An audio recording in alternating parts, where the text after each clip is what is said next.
بسم اللہ الرحمن الرحیم، اللہم صلی علی محمد وآل محمد۔ محرم الحرام روز عاشور اس ٹرانسمیشن پہ میں ہوں سلمان حیدر۔ ڈیفینیٹلی ابھی تمام افراد یا تو جلوس میں ہوں گے یا روزہ گشائی کر چکے ہوں گے یا فاقہ شکنی کر چکے ہوں گے۔ ہر ایک نے اپنے تئیں پیغمبر خدا حضرت محمد مصطفیٰ صلی اللہ علیہ وآلہ وسلم کی بارگاہ میں ان کے خانوادے کا پرسہ بھی دیا ہوگا۔ ہماری طرف سے، امت مسلمہ کی طرف سے پیغمبر خدا کی بارگاہ میں اور شہدائے کربلا کے حوالے سے ہم تعزیت پیش کرتے ہیں۔ ہر اس انسان کے سامنے تعزیت پیش کرتے ہیں جس کے اندر حسینیت زندہ ہے، جس کے اندر انسانیت زندہ ہے۔ موضوع کو ہم بڑھا دیتے ہیں، گفتگو کرتے ہیں۔ مہمانوں سے آپ کا میں تعارف بھی کرواتا چلوں۔ پروگرام کے اس حصے میں علامہ امین شہیدی صاحب مذہبی اسکالر وہ ہمارے ساتھ موجود ہیں۔ علامہ زبیر احمد ظہیر صاحب مذہبی اسکالر ہیں جی۔ خطیب آل محمد ملک اقرار علوی صاحب وہ ہمارے ساتھ موجود ہیں۔ علامہ امین شہیدی صاحب، ہم نے دیکھا مسلمان اسپیشلی برصغیر پاک و ہند میں ہم بہت عقیدت سے رمضان کو بھی مناتے ہیں، محرم الحرام کو بھی مناتے ہیں، اور اس غم کا یہ معجزہ ہے کہ پہلی محرم سے شروع ہوتا ہے اور یہ آہستہ آہستہ بڑھتا ہے۔ عام طور پر فطرت میں غم وقت کے ساتھ ساتھ کم ہوتا ہے، لیکن یہ بڑھ رہا ہوتا ہے۔ مجھے آپ کی موجودگی میں یہ جاننا ہے کہ امام حسین علیہ السلام نے یہ ظاہری فتح کی بجائے شہادت کو ترجیح کیوں دی، اور اس فلسفہ شہادت سے آج کے مسلمانوں کے لیے کیا پیغام ہے، اور ساتھ ہی اس کے ساتھ نتھی کر دیں کہ ایسا اس وقت کیا ہو رہا تھا تمام کلمہ گو مسلمانوں کی موجودگی میں کہ امام حسین نے کہا کہ نہیں، مجھے حق کا علم بلند کرنا ہے۔ بسم اللہ الرحمن الرحیم۔ رسول کریم صلی اللہ علیہ وآلہ وسلم کی ایک حدیث مبارکہ ہے، فرمایا کہ ان لقتل الحسین حرارتا فی قلوب المؤمنین لا تبرد ابدا۔ اللہ تبارک و تعالیٰ نے قتل حسین کے اثر کے طور پر اہل ایمان کے دلوں میں حرارت اور آگ، ایک ایسا شعلہ آگ کا روشن کیا ہے جو تا قیام قیامت بیدار ضمیر، باغیرت، باہمیت اور مؤمن انسانوں کے سینے میں جلتا رہے گا۔ جو سوال آپ کا ہے اس کو اس حدیث کے آئینے میں دیکھنے کی ضرورت ہے۔ دیکھیے، جب نبی کریم اسلام لے کر آئے تو اس کے نتیجے میں بہت کم مدت میں، یعنی 23 سال کی مدت میں، اس پورے جزیرہ نمائے عرب کی فکر بدلی، عمل بدلا، اور ایک نیا کلچر، نئی تہذیب وجود میں آئی۔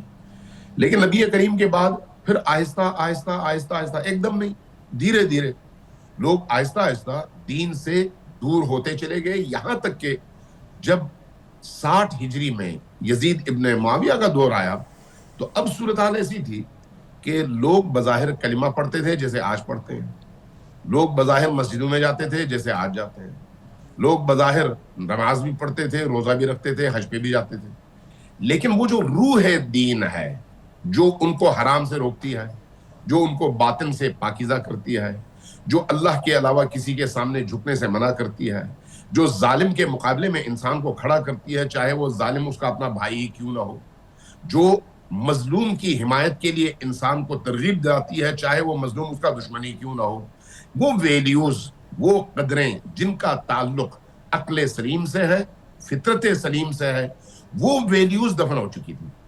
نوبت یہاں تک پہنچی تھی، علماء کرام بیٹھے ہوئے گواہی دیں گے، بڑے بڑے مورخین نے اس کو لکھا ہے اور احادیث کی کتابوں میں موجود ہے کہ حکومت میں ایسے لوگ آ چکے تھے جو شراب کے نشے میں دھت ہو کر نماز پڑھاتے تھے۔ حکومت میں ایسے لوگ آ چکے تھے جو محراب میں رات بھر پی ہوئی شراب الٹی کر کے لوگوں کو 2 رکعت فجر کی جگہ 4 رکعت نماز پڑھا دیتے تھے، اور پھر پلٹ کر پوچھتے بھی تھے کہ مزید پڑھاؤں اگر تم چاہو۔ یعنی ایک ایسے اسلام کا تصور جس کا قرآن سے اور رسول پاک صلی اللہ علیہ وآلہ وسلم سے کسی طرح کا کوئی تعلق نہیں تھا۔ نام اسلام تھا لیکن اندر سے سارا کفر تھا، جس میں شراب عام، بدکاری عام، ظلم عام، بے گناہوں کا خون بہانا عام، اور جو بھی شخص اس سسٹم کو للکارے اس کا سر قلم کرنا عام۔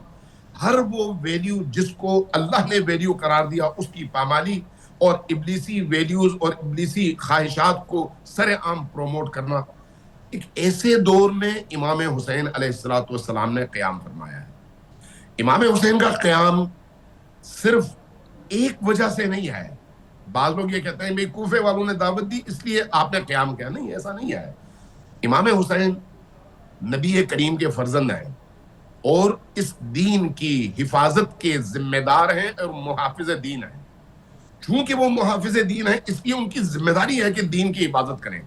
لیکن چونکہ حکیم ہیں، چونکہ امام ہیں، چونکہ حجت خدا ہے، اس لیے انہوں نے اس رستے کا انتخاب کیا جس رستے کی نشاندہی خود رسول کریم صلی اللہ علیہ وآلہ وسلم کر کے گئے تھے کہ اپنے اور اپنے خانوادے کے خون کے ذریعے سے اس بے حس معاشرے کے بدن میں ایک ایسی لہر دوڑا دی جائے کہ اس کے بعد پھر ایک لکیر کھینچ جائے اس جعلی اسلام اور حقیقی اسلام کے درمیان.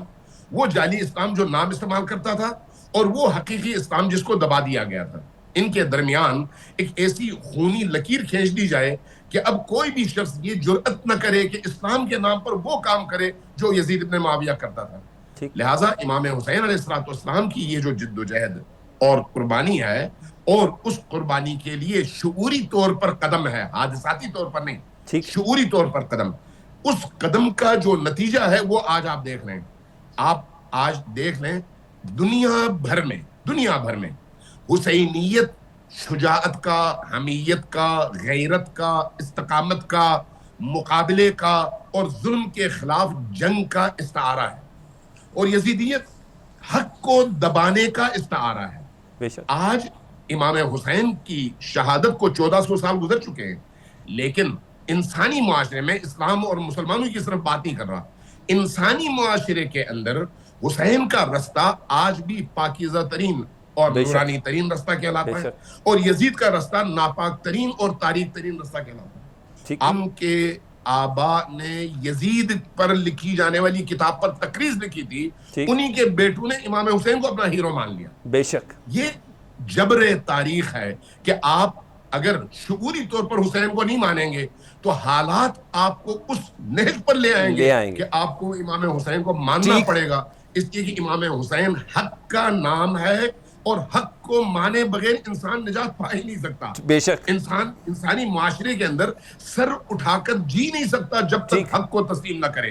اور اس حوالے سے امام حسین حق کا استعارہ اور حق کا وہ علم ہے جو آج بھی زندہ ہے اور تا قیامت زندہ رہیں گے. بے شک بے شک. علامہ امین شہید صاحب، میں علامہ زبیر احمد ظہیر اور ملک اقرار علوی صاحب کو، ان کو بھی گفتگو میں شامل کرتا ہوں. علامہ زبیر احمد ظہیر صاحب، میرا آپ سے سوال ہے، فلسفہ شہادت ہی یہی ہے کہ ظلم کے خلاف ڈٹ جانا؟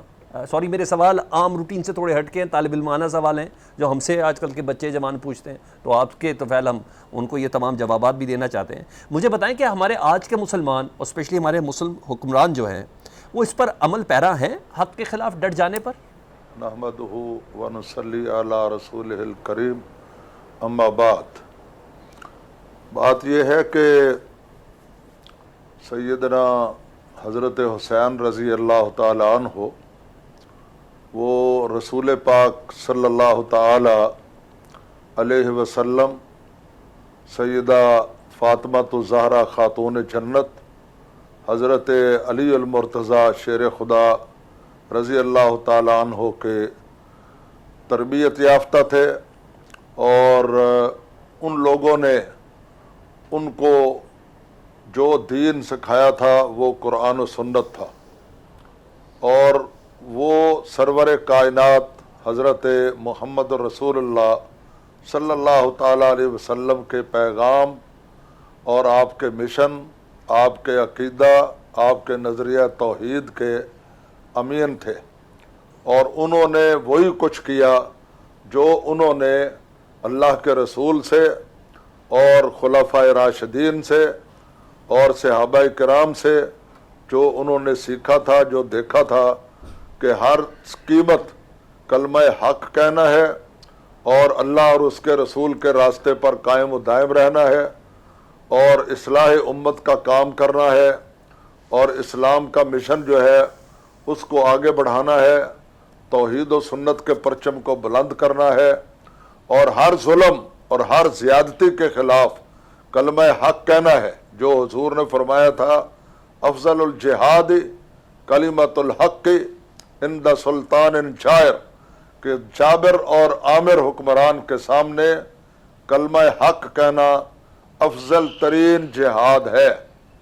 اور آپ دیکھ لیں کہ جب تک کوئی خرابی پیدا نہیں ہوئی اس وقت تک کسی نے جہاد نہیں کیا۔ حضرت حسین رضی اللہ تعالیٰ عنہ، حضرت حسن رضی اللہ تعالیٰ عنہ، حضرت علی المرتضیٰ شیر خدا رضی اللہ تعالیٰ عنہ، یہ جو باہمی کوئی مخالفتیں ہوئیں، مخاصمتیں ہوئیں، وہ پھر ختم ہو گئیں۔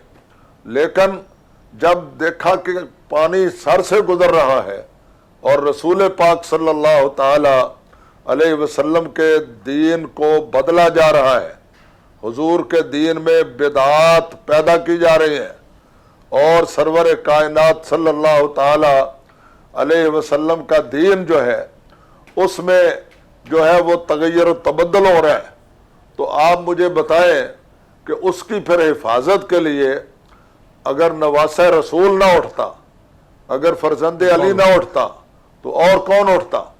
اللہ تعالیٰ نے ان کو یہ توفیق عطا فرمائی۔ اب مقصد یہ ہے کہ انہوں نے وہ کام کیا جس کی ضرورت تھی، اور انہوں نے جتنے بھی وہ کربلا کے ان کے خطبات ہیں وہ پڑھ لیں آپ، کہ ان میں انہوں نے یہی کہا کہ میں تمہیں اللہ کی طرف بلانے آیا ہوں اور رسول اللہ کی طرف بلانے آیا ہوں اور خدا کا پیغام پہنچانے کے لیے آیا ہوں، تم کیوں میری مخالفت کرتے ہو؟ اور میں رسول اللہ کا نواسہ ہوں، فاطمہ زہرا کا بیٹا ہوں، حضرت علی المرتضیٰ شیر خدا کا لخت جگر ہوں، ٹھیک، اور میں تمہیں کوئی اور پیغام نہیں دے رہا۔ تم نے جو غلط راستے اختیار کیے ہیں میں ان غلط راستوں سے ہٹا کر تمہیں سیدھے راستے صراط مستقیم پر اللہ اور اس کے رسول کی راہ پر لانا چاہتا ہوں۔ یہی ان کا مشن تھا، یہی ان کا پیغام تھا، اور میں سمجھتا ہوں کہ جو حضرت حسین رضی اللہ تعالیٰ عنہ کی سیرت ہے وہ پیغام ہے، پیغام شہادت بھی ہے، پیغام کربلا بھی ہے، پیغام قرآن بھی ہے، پیغام حدیث بھی ہے، پیغام مصطفیٰ بھی ہے، ٹھیک، اور وہی ہمارا دین بھی ہے اور وہی ہمارا ایمان بھی ہے، اور ہمیں اس راستے پر چلنا چاہیے جس راستے پر حضرت حسین رضی اللہ تعالیٰ عنہ چل رہے تھے۔ ٹھیک، دیکھیں سیدھی سی بات ہے، بالکل کوئی اس میں ایچ پیچ نہیں ہے، نہ کوئی دقت ہے سمجھنے میں، عام فہم سی بات ہے کہ اگر ہمیں رسول پاک صلی اللہ علیہ وسلم سے محبت ہے تو پھر ہمیں وہی کام کرنے چاہیے جو حضور پاک کرتے ٹھیک، اور اگر ہمیں حضرت شیخین سیدین خلفائے راشدین سے محبت ہے تو ہمیں وہی کام کرنے چاہیے جو وہ کرتے تھے، بالکل، اور اگر ہمیں حضرت علی المرتضیٰ شیر خدا رضی اللہ تعالیٰ عنہ سے محبت ہے اور ہم ان سے عقیدت اور محبت رکھتے ہیں تو پھر ہمیں وہی کام کرنے چاہیے جو وہ کرتے تھے۔ ٹھیک، اور اگر ہمیں حضرت سیدنا حسین رضی اللہ تعالیٰ عنہ سے محبت ہے اور ہم ان کے نام لیوا ہیں، اور اگر ہم حسینی ہیں سچے، جو کہ ہر مسلمان کے لیے ہونا ضروری ہے، ان کی محبت ہمارے ایمان کا حصہ ہے، اور اگر ان کی محبت میں ذرہ برابر بھی فرق ہو تو کوئی شخص نہ مسلمان ہو سکتا ہے نہ مومن ہو سکتا ہے۔ ٹھیک، میں واضح طور پر یہ عرض کرتا ہوں کہ حضرت حسین رضی اللہ تعالیٰ عنہ کا اسوہ جو ہے وہ وہی اسوہ ہے جو محمد الرسول اللہ کا صلی اللہ علیہ وسلم کا، بالکل حضرت ٹھیک، حسین رضی اللہ تعالیٰ عنہ کا راستہ حضرت محمد الرسول اللہ کا راستہ ہے، ٹھیک، اور حضرت حسین کیا بات ہے، بے شک بے شک بے شک۔ علامہ زبیر صاحب میں دوبارہ آتا ہوں، ملک اقرار علوی صاحب خطیب اہل بیت جی، ان سے مجھے ایک سوال جاننا ہے، اور وہ سوال بھی یہی ہے سر کہ مصلحت لفظ بڑا استعمال کیا جاتا ہے، اور آج جس طریقے سے ہم دیکھتے ہیں کہ مسلم امہ کے اوپر جو قیامت ٹوٹی ہوئی ہے ہر لحاظ سے، فلسطین، غزہ ہو، کشمیر ہو، ابھی ریسنٹلی ایران کے اوپر بھی دو اطراف سے باقاعدہ طور پر حملہ کیا گیا، خواہشیں تو بڑی تھیں، ہماری مسلم امہ نے مصلحت سے کام لیتے ہوئے محض مذمتوں پر گزارا کیا۔ اگر یہی مصلحت اگر واجب تھی تو امام حسین بھی تو اختیار کر سکتے تھے۔ بسم اللہ الرحمن الرحیم، السلام علی الحسین وعلی علی ابن الحسین وعلی اولاد الحسین وعلی اصحاب الحسین۔ سب سے پہلے بہت شکریہ سلمان بھائی اس اہم ترین موضوع پہ لب کشائی کا موقع دیا. آپ کے توسط سے تمام عالم انسانیت کو اور عالم اسلام کو ان ایام غم کی مناسبت سے ہدیہ تعزیت پیش کرتا ہوں. آپ نے جو سوال اٹھایا کہ مصلحت کو جو ہے وہ کیوں نہیں اپنائی گئی، تو میں عرض کرتا ہوں کہ ہمیں اس تناظر میں دیکھنے کی ضرورت ہے کہ سید الشہداء حضرت امام علی مقام امام حسین علیہ السلام کس کے وارث ہیں اور کس کی نمائندگی کر رہے ہیں.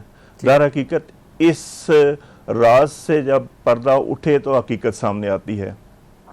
ہم سمجھتے ہیں کہ سید الشہداء تمام انبیاء کے وارث ہیں. حضرت آدم سے لے کر خاتم النبیین حضرت محمد مصطفیٰ صلی اللہ علیہ وسلم تک جتنے بھی انبیاء ہیں ان کی محنت کا نتیجہ سید الشہداء ہیں.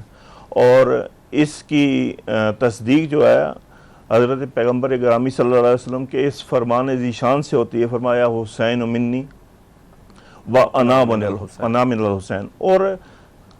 اور اس کے بعد جب ولید کے دربار میں سید الشہداء کو بلایا گیا اور جو ہے بیعت کا مطالبہ کیا گیا تو سید الشہداء نے اپنا تعارف کرایا. فرمایا میں کون ہوں؟ میں وہ ہوں کہ جس کے گھر میں جو ہے وحی نازل ہوتی ہے. میں وہ ہوں کہ جو معدن رسالت ہے. میں پیغمبر خدا کا فرزند ہوں. میں علی مرتضیٰ کا فرزند ہوں.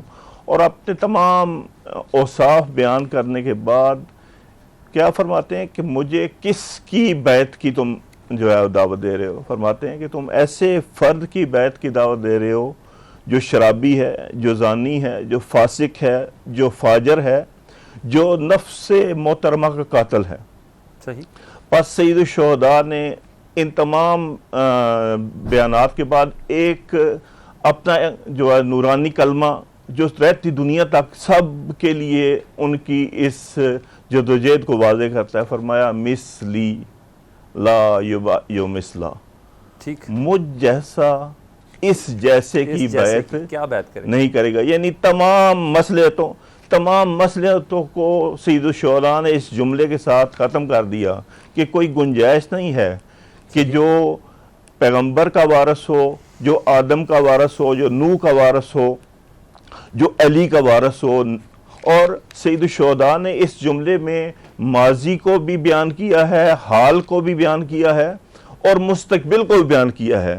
سید الشہداء نے یہ کہہ کے ثابت کیا کہ نہ اس سے پہلے میرے بابا علی نے کسی کی بیعت کی ہے، نہ میرے بھائی حسن نے کسی کی بیعت کی، اور نہ میں کسی کی بیعت کرتا ہوں اس جیسے کی. اور یہ واضح اعلان کیا. اور اس کے بعد جو ہمیں چیز نظر آتی ہے کہ سید الشہداء کی اس تحریک میں کہیں ایمبیگوٹی نہیں ہے، کسی کو دھوکہ نہیں ہے، کوئی فریب نہیں ہے. ٹھیک. بالکل کلیئر ٹون میں یہ کہہ رہے ہیں کہ میں نکلا ہوں. کس لیے نکلا ہوں؟ اپنے نانا رسول اللہ صلی اللہ علیہ وسلم کی امت کی اصلاح کے لیے. اور میں کس چیز کا پابند ہوں؟ اپنے بابا علی مرتضیٰ اور اپنے نانا رسول خدا کی سیرت کا پابند ہوں. اور میں اس اسوہ پہ چلتے ہوئے اس یزیدی حکومت یعنی یزیدی نظام کے خلاف جو فرعونی نظام ہے اس کے خلاف کھڑا ہوا ہوں اور قیام کر رہا ہوں. اور یہ کہہ کے پھر آپ تیار کرتے ہیں کس کو؟ اپنے 6 مائے علی اصغر کو بھی تیار کرتے ہیں، بے شک. اپنے بیٹے علی اکبر کو بھی تیار کرتے ہیں اور مخدرات عصمت کو ساتھ لیتے ہیں. دنیا کو یہ پیغام دیتے ہیں کہ یہ جو سفر ہے یہ ایسا نہیں ہے جس میں مصلحت کی کوئی گنجائش موجود ہے. اور میں عرض کروں کہ سجدوں سے کھینچتا ہے جو مسجود کی طرف، تنہا وہ ایک اشارہ ہے محبود کی طرف. کہ سید الشہداء نے اپنے اس عمل سے رہتی دنیا تک ان تمام انسانوں کو جو آزادی خواہ ہیں، جو حریت پسند ہیں، جو انسانیت کی بقا کا علم بلند کرنا چاہتے ہیں، ان کو یہ پیغام دیا کہ قربانی سے دریغ نہیں کرنا ممکن نہیں ہے. ٹھیک. ضروری ہے کہ آپ کھڑے ہوں میدان عمل میں. شکریہ. ٹھیک. کچھ مزید سوال و جواب کا سلسلہ بھی جاری رکھنا ہے اور اس میں ہمارے ساتھ موجود ہے علامہ امین شہیدی صاحب، علامہ زبیر احمد ظہیر صاحب، خطیب عالم محمد ملک اقرار الوی صاحب. ہم ایک چھوٹی سی بریک لیتے ہیں. اللہم صلی علی محمد و آل محمد.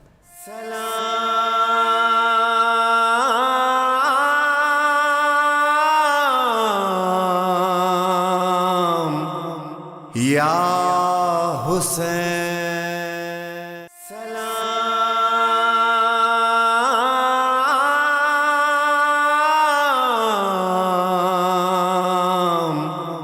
یا حسین اللہم صلی علی محمد و آل محمد۔ علامہ امین شہیدی صاحب، ہم دیکھتے ہیں کہ ہمارے معاشرے میں ذکر حسین ہے اور تواتر سے ہے، اب تو مکتبہ فکر کی بھی گنجائش بہت کم ہوتی جا رہی ہے، پتہ چل رہا ہے کہ حق کے امام حسین ہی ہیں اور جو ان کی قربانیاں ہیں ان کو سب اس کے متعارف بھی ہیں، لیکن فکر حسین کہیں نظر نہیں آ رہی۔ آپ کا کیا مشورہ ہوگا نوجوان نسل کے لیے کہ فکر حسین کو سمجھنا ہمارے لیے کتنا ضروری ہے اور ہم اس سے کیسے متمسک ہو سکتے ہیں؟ سلمان بھائی دیکھیے، فکر حسین کا تعلق انسان کے ضمیر اور اس کی فطرت سے ہے۔ یہ کوئی سکھائی جانے والی چیز نہیں ہے۔ اگر کسی انسان کا ضمیر بیدار ہو، اس کے اندر نور ہو، اس کو اپنی فطرت کے مطابق زندگی بسر کرنے کا موقع ملا ہو، تو اس کے اندر سے جو آواز نکلے گی وہ وہی فکر حسین والی آواز ہے۔ اس لیے امام حسین علیہ السلام کا جو پیغام ہے وہ فطرت انسانی سے بالکل ہم آہنگ پیغام ہے۔ وہ پیغام کیا ہے؟ وہ پیغام ظلم کے خلاف قیام ہے، مظلوم کی حمایت ہے، برائیوں کا خاتمہ ہے، اچھائیوں کا فروغ ہے، ایک پاکیزہ اور صالح زندگی گزارنے کا اسلوب ہے، کسی بھی زیادتی کرنے والے کو روکنے کا جذبہ ہے، اور ہر ضرورت مند کی ضرورت پورا کرنے کا اندر کی ایک خواہش ہے۔ یہ وہ تمام چیزیں ہیں جس کا تعلق فطرت انسانی سے ہے۔ اس وقت جو مشکل ہے وہ یہ ہے کہ عام عوام کی فطرت میں یہ چیزیں موجود ہیں، لیکن جو سسٹمز عام عوام کو اپنا اسیر بناتی ہیں ان سسٹمز میں یہ ویلیوز نہیں ہیں، یہ اقدار زندہ نہیں ہیں۔ اس وقت بھی آپ حق اور باطل کی جنگ میں دیکھ لیں نا، یہ جو گزشتہ 2 ہفتوں میں ہم نے جو کچھ اس پوری دنیا کے اندر دیکھا، تو اس میں آپ کو یہ محسوس نہیں ہوا کہ چاہے وہ مسیحی ہوں، ایتھسٹ ہوں، بدھسٹ ہوں، ہندو ہوں، مسلمان ہوں، سب کے دل مظلوم کے ساتھ جڑے ہوئے تھے اور ظالم کے خلاف سب کی زبانیں کھلی ہوئی تھی، لیکن حکمرانوں کا جھکاؤ ظالموں کی طرف تھا، عوام کا جھکاؤ مظلوموں کی طرف تھا۔ یہ وہی فطرت کی آواز ہے جس کو ہم حسینیت کہتے ہیں، اور کربلا اسی حسینیت کا نام ہے۔ ہاں، جب اس کو آپ سیکل دیتے ہیں، اس کو آپ نورانی کرتے ہیں، اس کو آپ پالش کرتے ہیں، تو پھر ایک انسان جب معاشرے کے اندر قدم رکھتا ہے تو وہ واقعی حر بن کر قدم رکھتا ہے، جرأت مندی کے ساتھ قدم رکھتا ہے، اور امام حسین علیہ السلام کی دی ہوئی ان اقدار کے لیے جان ہتھیلی پر لے کر میدان میں اترتا ہے۔ لیکن عام عوام کو اگر آپ دیکھیں تو عام عوام کے دل ہمیشہ امام حسین کے ساتھ دھڑکتے ہیں، امام حسین کی راہ کے ساتھ دھڑکتے ہیں۔ بس ان کو مہمیز دینے کی ضرورت ہے، رہنمائی کی ضرورت ہے، ہاتھ تھامنے کی ضرورت ہے، لیڈرشپ چاہیے۔ عوام کے اندر چیزیں موجود ہیں، مربی چاہیے، عوام کے اندر وہ کشش موجود ہے کہ آپ ان کی تربیت کر سکیں۔ ٹھیک۔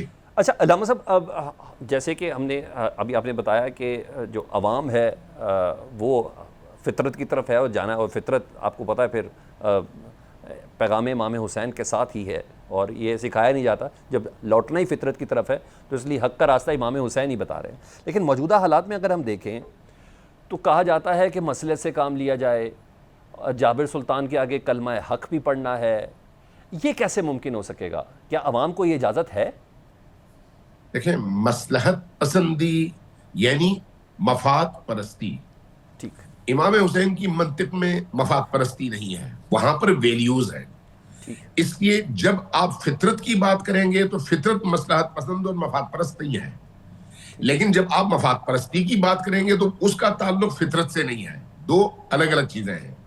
مفاد پرستی یعنی جہاں پر بھی آپ کا مفاد محفوظ ہو، چاہے آپ کو کوئی بھی قیمت دینی پڑے، آپ ان مفادات کی حفاظت کریں۔ فطرت کی طرف میلان کا مطلب یہ ہے کہ چاہے کچھ بھی ہو جائے، آپ حق کے رستے پر گامزن رہیں، چاہے اس کے لیے جان جاتی ہے جائے، مال جاتا ہے جائے، زندگی جاتی ہے جائے، لیکن اس حق کے رستے پر آپ ثابت قدم رکھیں۔ لہٰذا دونوں کے درمیان اس فرق کو اگر ہم پہچان اور سمجھ سکیں تو ہمارے لیے رستے کے انتخاب میں کوئی مشکل نہیں ہوگی، اور ہمیں سمجھ آ جائے گی کہ ہمیں کس رستے پر کھڑے ہونا چاہیے۔ اچھا، مقصد شہادت حسین میں سے ظاہری بات ہے یہ ہے کہ بھائی طاقتور کے آگے جھکنا بھی نہیں، اور طاقتور وہ بھی جو غلط راستے پہ بھی ہو اور معاشرے میں ہم یزیدی قوتوں کا خاتمہ بھی کریں صرف اگر زندہ بھی رہنا ہے تو، اور ان کے ساتھ بھی کریں، یہ دونوں چیزیں نوجوانوں کو آپ کیا اس حوالے سے ایڈوائز کریں گے کہ کس طریقے سے اس واقعہ کربلا کو لے کے چلیں تو پتہ چلے کہ ہاں معاشرے میں ایک واضح ڈفرینس بھی آیا؟ دیکھیں اس وقت جو ہمارے سامنے انسانی معاشرہ ہے، اسی انسانی معاشرے کے اندر آپ نے دیکھا نا کہ ابھی جب غزہ کا مسئلہ پیش آیا تو غزہ کے مسئلے پہ اس وقت بھی کون لوگ بول رہے ہیں؟ عام انسان. ابھی کل پرسوں موسیقی اور میوزک کے ایک بہت بڑے پروگرام میں لوگوں نے جن کے اندر دین نہیں ہے جو موسیقی سننے گئے ہیں، بالکل، جن کے اندر کوئی اسلام نہیں ہے وہ موسیقی سننے گئے ہیں، لیکن وہاں پر جا کے انہوں نے کیا نعرے لگائے برطانیہ میں؟ ظلم کے خلاف. بالکل، یہ وہی فطرت کی آواز ہے. اب اگر ہماری لیڈرشپ خود اگر صالح بنے، ہمیں صالح اور نیک لیڈر ملے جو اللہ کے رستے پر گامزن رہتا ہو، حسین کی معرفت رکھتا ہو، حسین کے رستے پر چلنے کے لیے خود آمادہ ہو، تو اس لیڈرشپ کی پشت پناہی کے ساتھ اس کے پیچھے چلنے کے لیے یہی عوام نکل آئے گی. یہ جو ہم اسلام کا ایک تصور پیش کرتے ہیں مہدویت کے حوالے سے، اہل سنت بھی اہل تشیع بھی، وہ تصور اصل میں کیا ہے؟ اس امام برحق کے پیچھے چلنے کا تصور جو حق کا نمائندہ ہے اور ظلم کے خاتمے کے لیے آیا ہے. لہٰذا جب ہم احادیث میں پڑھتے ہیں، چاہے وہ اہل سنت کے منابع حدیث ہوں یا اہل تشیع کے، دونوں جگہ ہمیں یہ ملتا ہے کہ حتیٰ مسیحی ان کے پیچھے چلیں گے، حتیٰ غیر مسلم ان کے پیچھے چلیں گے، حتیٰ حضرت عیسیٰ علیہ السلام آئیں گے اور وہ بھی ان کے پیچھے کھڑے ہو جائیں گے. یہ وہی فطرت کی آواز ہے نا. اور امام مہدی کون ہے؟ امام حسین علیہ السلام کے فرزند، ان کے بیٹے. تو گویا امام مہدی نے آ کر بھی اسی پرچم کو اٹھانا ہے جو پرچم کربلا میں امام حسین کے ہاتھ میں تھا. لہٰذا آج کی نسل کو اگر حسینیت سمجھ آ جائے، امام حسین کی منطق اور ان کا فلسفہ حیات سمجھ آ جائے، ان کے راہ کی شناخت ہو جائے کہ قدریں اور ویلیوز اہم ہیں، ان کے لیے اپنی جان دی جا سکتی ہے، مال دیا جا سکتا ہے، وطن چھوڑا جا سکتا ہے، بیوی بچوں کی اسارت کو قبول کیا جا سکتا ہے، لیکن حق کی قیمت پر ان چیزوں کو بچایا نہیں جا سکتا. یہ ساری چیزیں دی جا سکتی ہیں بشرطے کہ حق بچے. یہ ہے منطق امام حسین کی اور فلسفہ امام حسین کی قربانی کا. اگر یہ بات ہماری نوجوان نسل کو، ہماری مسلم امہ کو، دنیا میں پھیلے ہوئے بیدار ضمیر انسانوں کو سمجھ آ جائے تو خود بخود لوگ امام حسین کی طرف پلٹنا شروع کر دیں گے انشاءاللہ. ٹھیک، آخری سوال میرا آپ سے اس سلسلے میں. جدید دور ہے، انٹرنیٹ ہے، ٹیلی ویژن ہے، بڑے بڑے علماء کے لاکھوں نہیں کروڑوں لوگ فالورز ہیں اور ریچ بھی ہر ایک کی بڑی زبردست کمال ہے، لیکن پھر بھی ہمارا جو معاشرہ ہے نا وہ فکر حسینی سے لابلد ہی نظر آتا ہے. ہم جس کو اگر آن گراؤنڈ اصل حقیقت دیکھیں، بے چینی بھی ہے، ناانصافی بھی ہے. آپ سمجھتے ہیں کہ علماء کرام اپنا حق اس طریقے سے ادا نہیں کر سکے، یا وہ پیغمبر خدا حضرت محمد مصطفیٰ صلی اللہ علیہ وآلہ وسلم اور ان کی آل کا پیغام نہیں پہنچا سکے؟ یہ میں اعتراف کرتے ہوئے جھجکوں گا نہیں کہ علماء کرام کو جو اپنے آپ کو وارث انبیاء سمجھتے ہیں اور وارث نبی سمجھتے ہیں اور مسند نبی پر بیٹھنے کا اہل سمجھتے ہیں، ان کے کندھوں پر بہت بڑی ذمہ داری عائد ہوتی ہے، چونکہ وہ اس مسند پر بیٹھے ہوئے ہیں. اس اعتبار سے اگر دیکھا جائے تو علماء کرام نے امت کی ہدایت کا جو فریضہ ان پر عائد ہوتا تھا وہ فریضہ ادا نہیں کیا، بلکہ اپنے مسلک کے خول میں چھپ کر ان کو مسلکی بنیاد پر تقسیم ضرور کیا، اور اس کے نتیجے میں امت کمزور ہو گئی اور تتر بتر ہوئی. یہ ذمہ داری علماء کرام کی تھی. لیکن آج کے اس میڈیا کے دور میں، سوشل میڈیا کے دور میں، الیکٹرانک میڈیا کے دور میں، اس دور میں اب لوگوں کو بھی سمجھ آ گئی ہے کہ وہ کون سے علماء اور کون سے لوگ ہیں جو حقیقتاً خدا اور رسول کی راہ پر گامزن ہیں، اور وہ کون ہیں جنہوں نے لبادہ تو علماء کا اور رسول کا پہنا ہوا ہے اور اندر سے وہ ابلیس کی راہ کے راہی بنے ہوئے. جو گزشتہ 2 سالوں سے ہم اس خطے کے اندر تبدیلیاں دیکھ رہے ہیں، ان تبدیلیوں نے بھی ہمیں بتا دیا ہے کہ حق کے اور مظلوموں کے رستے پر چلنے والے کون ہیں، مظلوم کی حمایت کرنے والے کون ہیں، اور ظالم کے چھتری تلے اپنی زندگی کی آسائشات کو بچانے کے لیے ہر چیز قربان کرنے والے کون ہیں. یہ بات واضح ہو گئی ہے. ادھر بھی علماء ہیں، ادھر بھی علماء ہیں، لیکن یہ علماء ربانی ہیں، اور وہ علماء سوء اور علماء شیطانی ہیں. لہٰذا آج کی نوجوان نسل اس بات کو آسانی سے سمجھ سکتی ہے اور سمجھ رہی ہے. ٹھیک، بہت شکریہ علامہ امین شہیدی صاحب، علامہ زبیر احمد صاحب ہمارے ساتھ تھے، ملک اقرار الوی صاحب ہمارے ساتھ موجود تھے، اس دعا کے ساتھ کہ پروردگار ہمیں فلسفہ شہادت امام حسین کو سمجھنے کی توفیق عطا فرما. ہم نے کوشش کی اپنے تئیں کہ فلسفہ شہادت کے کچھ آسپیکٹس کو آپ کے سامنے رکھیں جو عام طور پر ممبر سے بیان نہیں ہوتے. ہم لوگ شاید یہ سمجھتے ہیں کہ صرف غم اور گریہ گزاری ہی کافی ہے، لیکن نہیں، وہ جو پیغام ہے وہ ہر مکتبہ فکر کے لیے ہے اور وہ کسی عقیدے کے ساتھ نہیں، یہ انسانیت کے ساتھ ریلیٹڈ ہے. آخر میں اس ربائی کے ساتھ کیونکہ وہ یقین بھی ہے اختتام کرتے ہیں کہ یزید موسم ہزیاں کا لا علاج مرض، یزید موسم ہزیاں کا لا علاج مرض، حسین خاک سے خاک شفا بناتا ہے. یزید بنتے ہیں دنیا میں لوگ کوشش سے، حسین خود نہیں بنتا، خدا بناتا ہے. بہت سے پیغامات ابھی حاصل کرنے ہیں. اللہم صلی علی محمد و آل محمد. محمد محرم الحرام کی اس خصوصی ٹرانسمیشن میں ہم فلسفہ شہادت کے مختلف آسپیکٹس کو ڈسکس کر رہے ہیں. ہم نے دیکھا یوم عاشور کی فضیلت رہتی دنیا تک وہ قائم ہے، یہ کوئی چھوٹی قربانی نہیں، اور اس قربانی کے مختلف آسپیکٹس پہ ہم نے بات کی. اسپیشلی ہم نے یہ دیکھا کہ بحیثیت امہ کیا درس ہے عاشور کا، اور کیا اس موقع پر ایسے ہیں امہ کے سرکریدہ رہنما یا سربراہان کہ وہ واقعی مارکہ کربلا سے کچھ حاصل کر پائے. اسپیشلی وہ جو مصلحت کے تقاضے ہیں، کیا اس کے حوالے سے واقعہ کربلا نے کیا ہمیں مشورہ دیا، کیا سبق ہمیں دیا. اس کے علاوہ خانوادہ، ایک خاندان کا جو پروٹوکول ہے، کیونکہ ہر رشتے کی قربانی تھی، ہم نے اس کو بھی دیکھا، ہم نے اس پر اوپر بھی بات کی. بحیثیت معاشرہ واقعہ کربلا کا، یوم عاشور کا، 10 محرم کا سبق کیا ہے پیغمبر خدا حضرت محمد مصطفیٰ صلی اللہ علیہ وآلہ وسلم کے نواسے کا، جو انہوں نے معصوم بچوں کو بھی شہید کروایا، اور اپنے بھائی، اپنے بھتیجے، اپنی بہن اور اپنی بیٹیوں کے ساتھ واقعہ کربلا میں موجود تھے. لیکن ایک آسپیکٹ اور رہ گیا. کہتے ہیں کہ واقعہ کربلا کے بعد اصل کربلا شروع ہوئی یوم عاشور کے بعد. اصل امتحان وہ تھا جس کا سب سے بڑا کردار خود امام حسین علیہ السلام کی بہن جناب بی بی زینب سلام اللہ علیہ تھی. وہ جناب بی بی زینب سلام اللہ علیہ جن کے کندھوں پر امامت کی حفاظت کی بھی ذمہ داری تھی جناب زین العابدین کے علیہ السلام کے سلسلے میں، کیونکہ وہ بیمار تھے، انہوں نے ان کی محافظت بھی کرنی تھی، اور ساتھ ساتھ پوری دنیا کو یہ بھی بتانا تھا کہ خانوادہ اہل بیت کی یہ قربانی کا اصل مقصد کیا ہے. کیونکہ جو شور برپا کیا گیا تھا وہ یہ کہا گیا تھا کہ باغیوں کی عورتیں آ رہی ہیں. حالت یہ ہے، اور قربان ہوا ہے پیغمبر خدا محمد مصطفیٰ صلی اللہ علیہ وآلہ وسلم کا خانوادہ. تو بیویوں کا کردار، امام حسین کی بہن کا کردار، جگہ جگہ ان کے خطبات، یہ تمام چیزیں ہیں.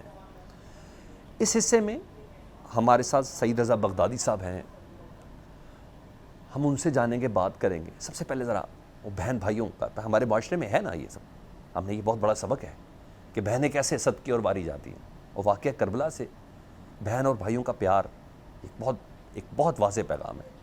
ان سے جانتے ہیں. سید رضا صاحب یہ بتائیے گا، بی بی سلام اللہ علیہ کا امام حسین ابن علی بہن بھائی تھے، پیار محبت کا رشتہ کیا تھا، کیسا تھا، کچھ الفاظ میں پروئیں ذرا. السلام علیکم ورحمۃ اللہ وبرکاتہ. سلمان حیدر صاحب بہت شکریہ.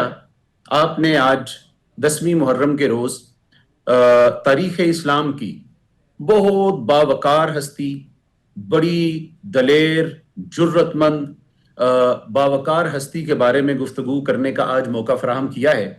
آج ہم آپ کے سوال کے جواب میں یہ کہنا چاہوں گا کہ جناب سیدہ زینب کبریٰ سلام اللہ علیہا، جو آپ بیٹی ہیں سیدنا مولا کائنات علی المرتضیٰ علیہ السلام کی، اور پھر آپ بیٹی ہیں سیدہ کونین شہزادی کائنات سیدہ فاطمہ الزہرا سلام اللہ علیہا کی. مولا کائنات سیدنا علی المرتضیٰ رضی اللہ تعالیٰ عنہ کو آپ سے اسی طرح محبت تھی اور آپ ان کا اسی طرح محبت سے احترام کیا کرتے تھے جیسی محبت آقا علیہ الصلوۃ والسلام کو اپنی شہزادی سیدہ فاطمہ الزہرا سلام اللہ علیہا سے تھی، اور اسی طرح آپ ان کا احترام کیا کرتے تھے۔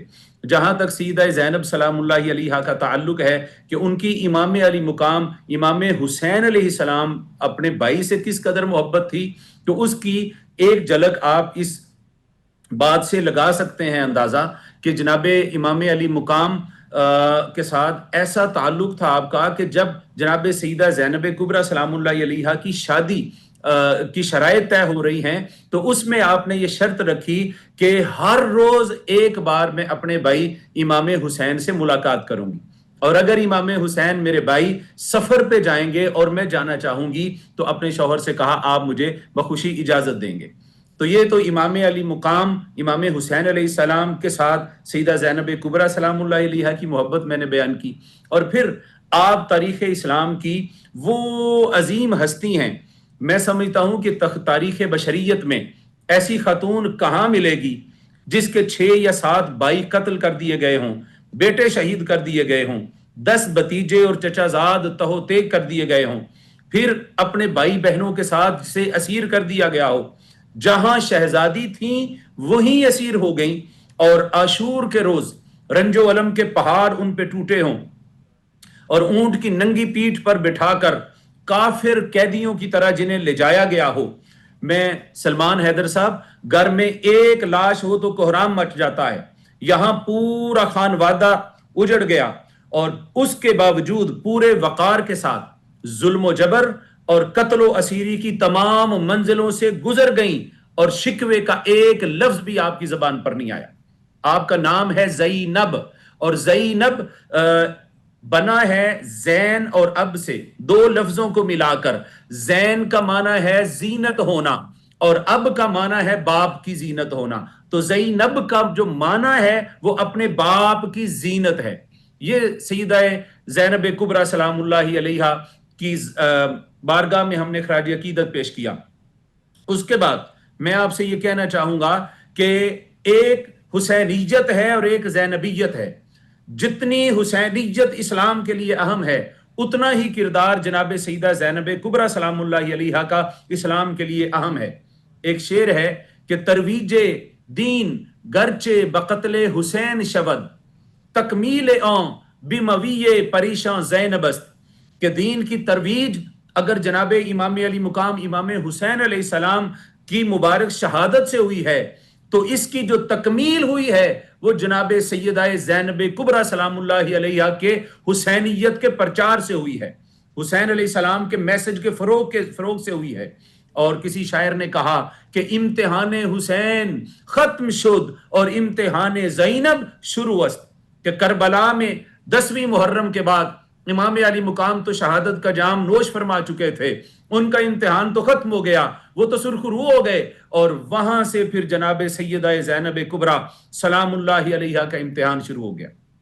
آپ دیکھیں سلمان بھائی، علامہ اقبال رحمۃ اللہ علیہ نے فرمایا کہ حدیث عشق دو بابست کربلا و دمشق، یک حسین رقم کرد و دیگر زینب۔ وہ فرماتے ہیں کہ جو حدیث عشق ہے، جو عشق کی کتاب ہے، اس کے 2 ہی عنوان ہیں، اس کے 2 ہی باب ہیں، اس کے 2 ہی چیپٹر ہیں۔ ایک چیپٹر کا نام کربلا ہے جسے حسین نے اپنا خون دے کر رقم کیا، اور دوسرے باب کا نام اور عنوان دمشق ہے، جس کو جو سیدہ زینب کبریٰ سلام اللہ علیہا نے یزید بدبخت لعین کے دربار میں کھڑے ہو کر اس کو انتہائی جرت اور بہادری کے ساتھ للکار کر، اور اس کے جو ناپاک عزائم تھے ان کا پردہ چاک کر کے فرمایا۔ تو یہ سیدہ زینب کبریٰ سلام اللہ علیہا کا جو کردار ہے ہمارے سامنے آتا ہے وہ انتہائی جرت والا ہے، بے باکی والا ہے۔ آپ ایک طرف قرآن پاک کی مفسرہ تھیں، یعنی کوفہ میں مولا کائنات کی موجودگی میں آپ درس قرآن دیا کرتی تھیں، درس حدیث دیا کرتی تھیں، ایک طرف آپ کی شان یہ ہے کہ آپ معلمہ ہیں اور آپ مفسرہ ہیں اور قرآن پاک کی اور دین کی مدرسہ ہیں، اور آن دی ادر ہینڈ جب ضرورت پڑی ہے تو اپنے بھائی کے ساتھ انقلابی انداز میں نہ صرف کھڑی ہوئی ہیں بلکہ ہر منزل سے انتہائی صبر کے ساتھ گزر گئی ہیں، اپنے بھائی کا سہارا بنی ہیں، بیٹوں کا سہارا بنی ہیں، مگر جب وقت آیا دین کے لیے تو سب کچھ قربان کرنے سے بھی دریغ نہیں کیا آپ نے۔ اچھا سعید صاحب، وہ جو یزید دربار یزید میں یہ کہتا تھا جب تمام شہداء کے سر سامنے لائے، بی بی زینب بھی موجود اور بیمار حالت میں جناب سید سجاد بھی ادھر موجود، کہ نہ کوئی وحی آئی اور نہ کوئی معجزہ ہوا، نہ کوئی پیغمبر آیا، یہ سب بنی ہاشم کا ڈھکوسلا تھا، آج میری جد ہوتی تو یہ جان کر خوش ہوتی کہ میں کس انجام تک ان کو پہنچانے میں کامیاب ہوا۔ یہ وہ مواقع تھے جس میں بی بی زینب نے بھرے دربار میں بتایا کہ محمد کی نواسی سے بہتر شاید دنیا میں کوئی بول نہیں سکتا۔ علی جیسی جرت صرف زور حیدر میں نہیں، زبان بی بی زینب کے اندر بھی ہے۔ وہ جو خدمت ہے جس کے تحت میں اور آپ آج بات کر رہے ہیں، وہ جو خطابات ہیں ان سے متعلق بتائیے گا، اس نے کیا اثر چھوڑا؟ جی، ہم دیکھتے ہیں کہ جہاں جناب سیدہ زینب سلام اللہ علیہا اپنے بھائی امام علی مقام کے ساتھ کھڑی رہی ہیں، آپ کی ڈھارس بنداتی رہی ہیں، اور جو شہدائے اسلام ہیں ان کو تیار کرتی رہی ہیں، اور اس کے ساتھ ساتھ ہم دیکھتے ہیں کہ آپ کی جو محبت ہے امام علی مقام کے ساتھ، سلمان حیدر صاحب جب ساری شہادتیں ہو چکی اور خیموں کو آگ لگا دی گئی تو اس وقت بیبیاں باہر آئی ہیں، اس وقت سیدہ زینب سلام اللہ علیہا باہر آئی ہیں، اور جب آپ نے باہر آ کے دیکھا اپنے بھائی امام علی مقام کی جسم اقدس کو، جس کو گھوڑوں کی ٹاپوں کے ذریعے ان بدبختوں نے، ان لعینوں نے، ان یزیدیوں نے مسخ کر دیا تھا اور آپ کے جسم کے اجزاء ملانے مشکل تھے، وہاں آپ نے جو نوحہ پڑا، وہاں آپ نے جو صدا بلند کی، اس نے آسمان کو چیر کے رکھ دیا، کائنات کی ہر شے مغموم ہو گئی، پوری کائنات کا ذرہ ذرہ رونے میں گم ہو گیا۔ آپ نے وہاں آقا علیہ الصلوۃ والسلام کو پکارا، اپنے نانا جان کو پکارا، اور پکار کر آپ نے فرمایا یا محمدا یا محمدا صلی علیک ملائکۃ السماء، اے محمد آپ کہاں ہیں، اے نانا جان آپ کہاں ہیں، آسمان کے فرشتے آپ پر سلام کریں آپ کہاں ہیں، ہاد الحسین بالعرا، یہ آپ کا شہزادہ حسین آج بے لباس پڑا ہے، ومزمل بالدماء، اور اس کا خون اور ریت ایک ہو چکے ہیں، مقتل الاعداء، اس کے اعضاء علیحدہ علیحدہ کر دیے گئے ہیں، یا محمدا بناتک سبایا، اے کریم، اے نانا جان، اے محمد، آپ کی بیٹیوں کو قیدی بنا لیا گیا ہے، وذریتک مقتلہ، اور آپ کے خانوادے کو ایک ایک کو شہید کر دیا گیا ہے، تصفی علیہ صبا، آج صبا اور ہوا ان کے اجسام کے اوپر ریت کے ذرے ڈال رہی ہے، آج گرد ان کے جسموں کو ڈانپ رہی ہے۔ تو یہ ہم دیکھتے ہیں کہ جو نوحہ پڑا ہے اور جس طرح سے آقا علیہ الصلوۃ والسلام کو مخاطب کیا ہے، زمین و آسمان رونے میں مشغول ہو گئے، اور روایات میں آتا ہے کہ جب آپ نے یہ جملے بولے تو جو بدبخت یزیدی تھے وہ بھی رو پڑے اور ہر کوئی رو پڑا۔ اس کے بعد ہم دیکھتے ہیں کہ جب یہ قافلہ کوفہ لے جایا جاتا ہے، جیسے آپ نے پوچھا، چونکہ اہل کوفہ نے ان کو بلایا تھا امام علی مقام کو، ڈیروں کے ڈیر سینکڑوں خطوط لکھے تھے، جس کو فرزدق نے کہا تھا کہ امام علی مقام، ان کوفیوں کے دل آپ کے ساتھ ہیں مگر تلواریں یزید کے ساتھ ہیں۔ تو آپ نے فرمایا تھا انہوں نے تو اتنے خطوط لکھے ہیں، لیکن انہی کوفیوں نے جب بے وفائی کی تو جب کوفہ پہنچتی ہیں تو وہ پھر مگرمچھ کے آنسو بہا رہے تھے کوفی۔ تو آپ نے فرمایا یا اہل الکوفہ یا اہل القتل والغدر والخذل، اے دھوکے بازو، اے پیچھے ہٹ جانے والو، اے خط لکھ کر مکر جانے والو، کیا تم یہ سمجھتے ہو کہ تم نے اپنی جان بچا کے بہت اچھا کر لیا؟ آپ نے فرمایا تمہارا حال تو وہ ہے، اس شخص کی طرح ہے جو محکم ڈوری باندھتا ہے اور پھر اس کو کھول دیتا ہے، اور تم اس بات پر حیران ہو کہ آج آسمان سے خون اتر رہا ہے۔ نہیں، صبر کرو، آخرت کا عذاب بہت بڑا عذاب ہے، وَهُمْ لَا يُنصَرُونَ، اور تم کبھی بھی اس عذاب سے بچ نہیں پاؤ گے۔ اس میں ہم دیکھتے ہیں کہ جب آپ کا یہ نوحہ اور آپ کا یہ خطاب، جری خطاب کوفہ والوں کو سنایا گیا، اور سیدہ زینب سلام اللہ علیہا نے ان کو مخاطب کیا، تو ایک بوڑھا تھا، اس نے اپنی داڑھی کو پکڑا، وہ سائیڈ پہ ہو کے آسمان کی طرف منہ کر کے رو رہا تھا اور کہہ رہا تھا اے بدبختو یہ تم نے کیا کر دیا۔ وہ روتا تھا، وَيَدُهُ مَرْفُوعًا إِلَى السَّمَاءِ، آسمان کی طرف ہاتھ اٹھا کے کہتا تھا بِأَبِي وَأُمِّي، میرے ماں باپ، اے خانوادہ مصطفیٰ آپ پہ قربان ہوں، کہولہم خیر کہول، ان کے بوڑھے کائنات کے سب سے زیادہ محترم بوڑھے ہیں، ونساؤہم خیر نساء، اور ان کی عورتیں کائنات کی سب سے اعلیٰ و ارفع اور سب سے بہترین خواتین ہیں، وشبابہم خیر شباب، اور ان کے نوجوان خانوادہ مصطفیٰ کے سب سے عظیم شباب اور نوجوان ہیں، ونسلہم نسل کریم، اور ان کی نسل کائنات کی سب سے عظیم نسل ہے، وفضلہم فضل عظیم، اور ان کا فضل بھی کائنات میں سب سے زیادہ عظیم ہے۔ اور جب کوفہ میں ابن زیاد بدبخت کے دربار میں آپ گئی ہیں، آپ نے بوسیدہ کپڑے سے بے تن فرما لیے اور ایک کونے اور کنارے میں ہو کے بیٹھ گئیں، وہ بدبخت آپ کو بلاتا اور بلا کے یہ کہتا کہ دیکھو میں نے وہ اللہ کا شکر ادا کرتا تھا، وہ بدبخت وہ کہتا تھا کہ اللہ پاک نے مجھے عزت دی ہے اور مجھے فتح دی ہے، اور تمہیں تمہارے خانوادے کو اللہ پاک نے ختم کر دیا۔ آپ نے فرمایا نہیں، الحمدللہ الذی اکرمنا بمحمد وطہرنا تطہیرا، ہم تو اس رب کے لیے ہے جس نے ہمیں آیت تطہیر ہم پر نازل کی، اور جس نے ہمیں آقا علیہ الصلوۃ والسلام محمد صلی اللہ تعالی علیہ وسلم کے ذریعے کائنات میں ان عزت دی۔ لا کما تقول، ایسا نہیں جو تو بدبخت کہتا ہے، وَإِنَّمَا يُفْتَضَحَ الْفَاسِقُ وَيُكَذَّبُ الْفَاجِرُ، اصل بدبخت تو وہ ہے جو فاجر ہوتا ہے اور جو فاسق ہوتا ہے۔ پھر اس نے کہا کہ کیا تو نہیں دیکھتی کہ اللہ پاک نے تیرے خانوادے اور تیرے بھائی کے ساتھ کیا کیا؟ ابن زیاد بدبخت نے کہا آپ ذرا جواب سنیے اور آپ انٹلیکٹ کا لیول دیکھیے، جرت و بہادری دیکھیے۔ اس بدبخت کے دربار میں کھڑی ہو کر فرماتی ہیں کہ کتب علیہم القتل، اللہ رب العالمین نے میرے بھائی اور اس کے رفقا کے لیے شہادتیں لکھ رکھی تھیں، فبرزوا الی مضاجعہم، اور وہ بڑی شان کے ساتھ مقتل کی طرف گئے ہیں۔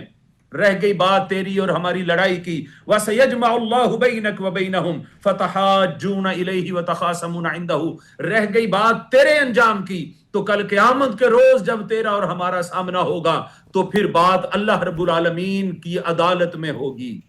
تو ہم یہ دیکھتے ہیں کہ وہ اپنے بھائی کے ساتھ محبت کرنے میں اور ان کا ساتھ دینے میں اور ان کی ڈارس بندانے میں جہاں ان کے ساتھ کھڑی ہیں، وہاں پر جب وہ آقا علیہ الصلوۃ والسلام کو پکارتی ہیں تو عرش کو ہلاتی دکھائی دیتی ہیں، اور جب وہ ابن زیاد بدبخت کے دربار میں جاتی ہیں اس کو للکارتی دکھائی دیتی ہیں، اور جب اہل کوفہ سے مخاطب ہوتی ہیں تو ان کے مکروہ چہروں سے اور ان کے مکروہ جھوٹ اور کذب سے پردہ اٹھاتی ہمیں دکھائی دیتی ہیں۔ نہایت احترام سے سعید رضا بغدادی صاحب، آپ کا شکریہ کہ آپ نے بارگاہ پیغمبر خدا حضرت محمد مصطفیٰ صلی اللہ علیہ وآلہ وسلم میں فلسفہ شہادت امام حسین علیہ السلام سے متعلق الفاظ شیئر کیے۔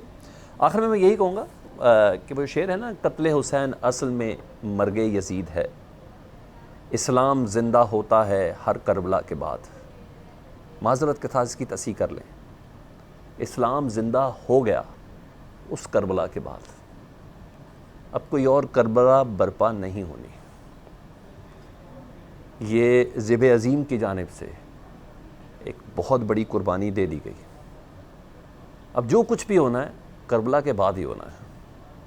لیکن میرا اور آپ کا بحیثیت امت، بحیثیت قوم، یہ ذمہ داری ہے کہ ہم اپنے مطلب کا وہ درس ضرور حاصل کریں واقعہ کربلا سے، اور یہ جاننا ضروری ہے نہ صرف بحیثیت قوم بلکہ بحیثیت امہ کہ آج کل کے دور کے یزید کون ہے، شمر کون ہے، ابن زیاد کون ہے، ان کو پہچاننا ہے، آواز بلند کرنی ہے، مسئلے سے کام نہیں لینا۔ جہاں مسئلے سے کام لے لیا وہاں کم از کم پیغام حسینیت نہیں ہے۔ اللہم صلی علی محمد و آل محمد۔